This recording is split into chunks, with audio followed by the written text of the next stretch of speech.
doing it. Ow. I have a stick too. Hey everyone, it's Mason with Barbell Black Belt, and in the last video, we went over some hand techniques that might have seemed a little bit unorthodox. So keeping with that theme for today's video, we're gonna do the same thing with foot techniques, kicks. So first we will go through the various striking surfaces that the foot has, and then I will take you through some kicks that can be used with those striking surfaces. Starting with the top of the foot. This is about as simple as it gets. Just pointing the toes forward, preferably pulling them down so that they don't get caught in any kick and break, and making contact with the flat part of the top of the foot. I like to keep my kicks right in the middle of the top of the foot because the further down towards the toes you go, when you make contact with something hard, it can put strain on the tissues of the leg. Trust me, you don't want to mess around with this, it hurts. You will be sore in not a good way. The top of the foot is great for kicks such as the front snap kick and the good old roundhouse kick.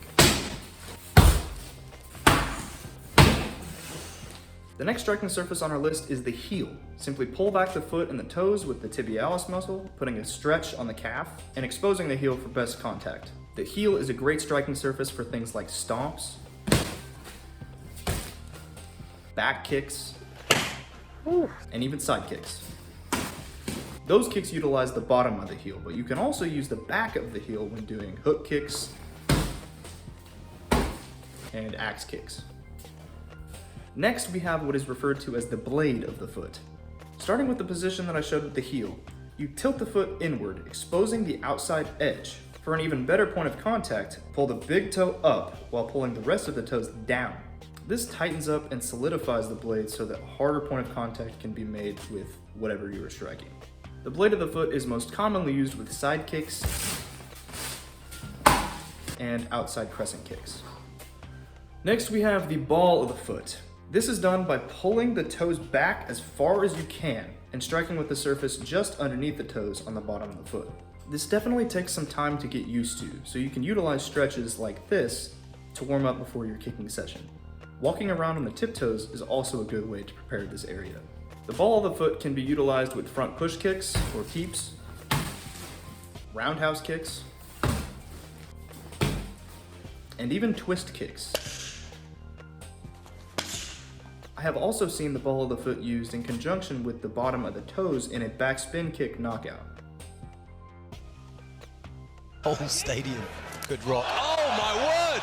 Now onto a couple that you might not think about in normal training. First, we have the arch of the foot. This can be used in situations where the heel might be traditionally used, but you want a little bit more surface area to secure your target. A practical example of this is if you're stomping someone's foot. The heel is a much smaller target than the arch of the foot. So if you strike with the heel and miss, you'll be in a much worse off position than if you use the arch of the foot, giving yourself a higher chance of success when making contact. The same logic can be applied to oblique kicks to the shin and the knee. Next, we have the medial and the lateral malleolis. Malleoluses? The bony parts of the inside and outside of your ankle. I have seen these striking surfaces used in a Taekwondo instructional video called The Art of High Impact Kicking. I had never thought of this part of the body ever being used as a practical application in combat, but it kind of makes sense. This is a lot harder than just the side of the foot. And if you can make contact with somebody's temple or their jaw with that, with an inside or an outside crescent kick, you'd be in good shape.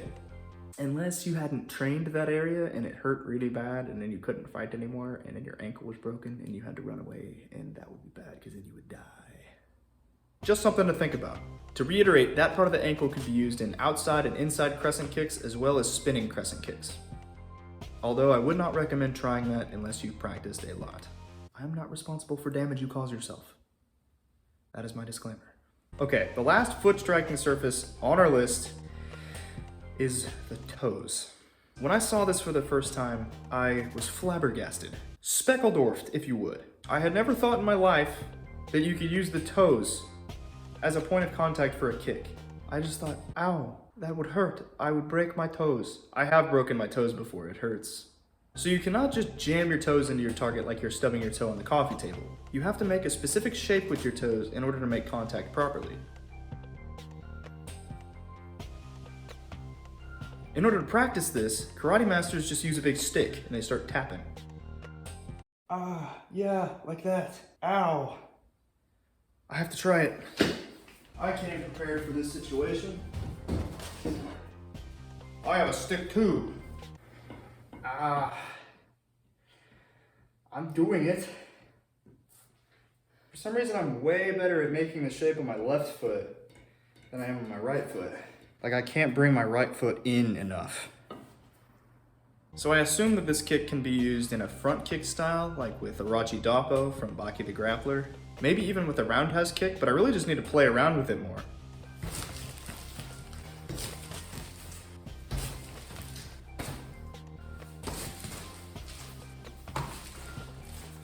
I am but a beginner in the art of the toe kick.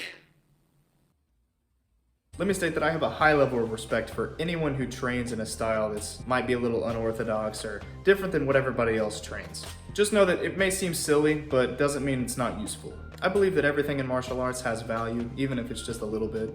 So in other words, don't knock it till you try it. So anyways, there you have it. Those are pretty much all of the striking surfaces of the foot that I know. If I missed any, please let me know in the comments down below. And that's all I have for you today. I hope you enjoyed this video. If you did, leave a like down below and subscribe if you haven't already. And I will see you next time.